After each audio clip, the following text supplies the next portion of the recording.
This officer exposes himself to a problem that he can't possibly handle by himself, and it almost cost him his life. If you'd like to support the channel and help me save people from themselves, you can do that by liking this video, leaving a comment, and subscribing to the channel if you're not already. This is the definition of too many problems and not enough problem-solving strategies. The only way this works out is with 100% compliance, but we shouldn't be expecting compliance, we should be expecting violence.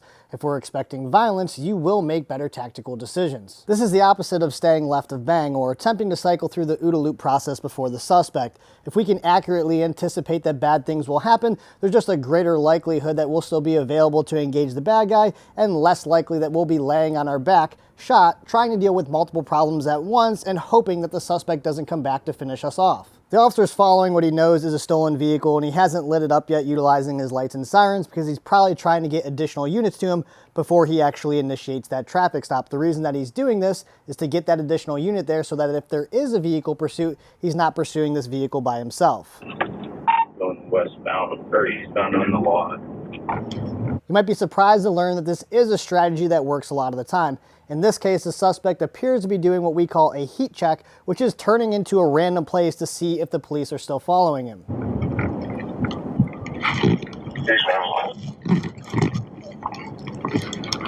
Looks like they're pulling a parking spot.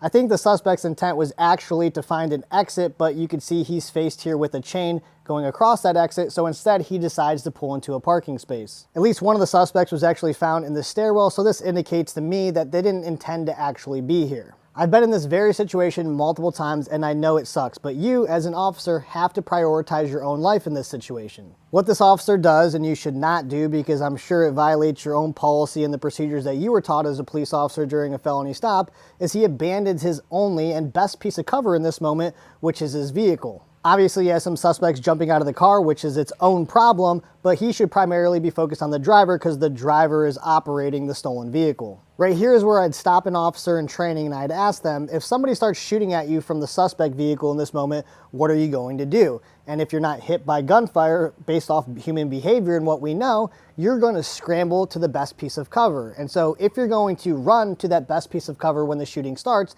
then you should probably start from that piece of cover. Stay right there. Show me your hands. When I go. Instead, he approaches the suspect vehicle, reduces his ability to react, and while holding a gun in one hand, attempts to control a suspect in another. Now, what would the officer do if the suspect started fighting him here, or resisting, or trying to run away? And while you can argue that he might shoot the suspect, the bigger issue here is that that interaction is going to take his vision away from other potential threats. Get on the ground. Get on the ground. Now he's standing here with his gun within arm's reach of this suspect while staring at other potential threats. This is the equivalent of pulling double duty in CQB, where you're having to focus on two opposing threats at the same time. It's impractical and it doesn't work unless there's no resistance. Then of course it works 100% of the time. Hey.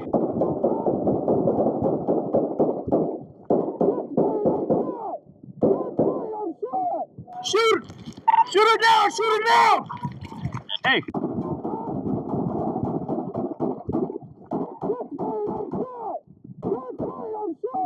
Shoot!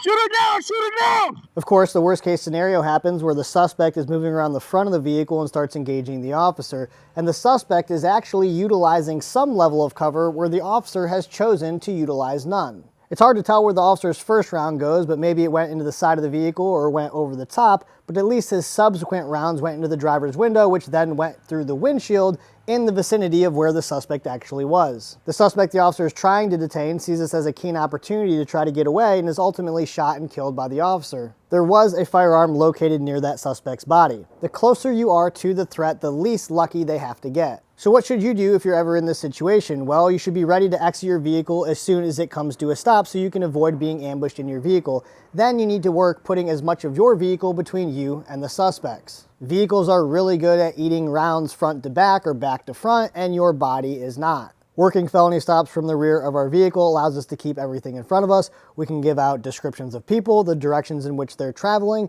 and it keeps our focus in one direction rather than approaching a vehicle and exposing ourselves to multiple problems that we can't possibly handle by ourselves. If we choose to focus on the driver because he's the one driving a stolen vehicle, we can do that, but it might ultimately just depend on who decides to stay with the vehicle and who doesn't. The officer was shot in the leg and he was able to apply his own tourniquet and ultimately survived. Approaching a vehicle on a felony stop situation is a sure way to get yourself killed. If you haven't subscribed yet, you can do that by tapping on this photo, and don't forget to feed the algorithm down below.